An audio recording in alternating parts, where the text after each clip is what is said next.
یہ طریق جو ہے سلوک کا، اللہ تعالیٰ تبارک و تعالیٰ کے راستے میں چلنے کا، یہ طریق جو ہے یہ ہر وقت چاہتا ہے کہ آدمی بے فکر نہ ہو، بلکہ اللہ تعالیٰ سے مانگتا رہے کہ میں، کیونکہ اس کے نفس کے تقاضے جو ہیں وہ کسی بھی وقت ابھر جاتے ہیں، اللہ بچائے۔ مولانا رومی رحمۃ اللہ علیہ فرماتے ہیں مثنوی میں کہ ایک حکایت بیان فرمائی ہے کہ ایک آدمی جو تھا وہ کہیں جنگل میں لکڑیاں کاٹ رہا تھا، تو سردی کا موسم تھا، تو سردی کے موسم میں لکڑیاں کاٹتے کاٹتے وہ اس میں کہیں ایک وہ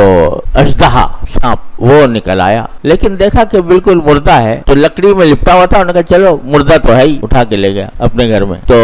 لے کے ڈال دیا۔ وہ لکڑی کے ساتھ لپٹا ہوا تھا اور بالکل بے حس و حرکت تھا، مردہ تقریباً۔ جب وہاں اپنے گھر لے کر آیا تو وہاں سردی کا موسم تھا، وہاں ذرا گرمائی ملی، تو کچھ دنوں کے بعد اس میں حرکت پیدا ہو اور وہ جیسے مردے سے زندہ ہو جاتا ہے اس طرح ہو گیا۔ اب وہ جو ہے اور اس نے کسی کو ڈس لیا جا کے۔ تو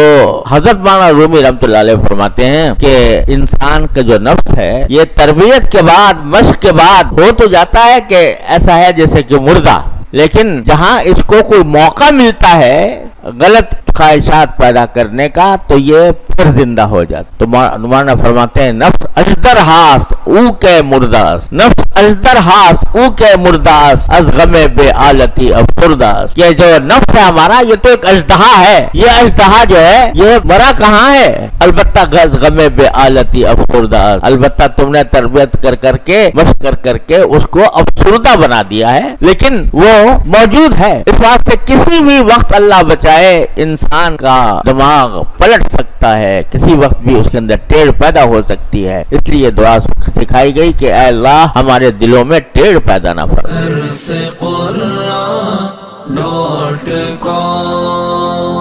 www.darsequran.com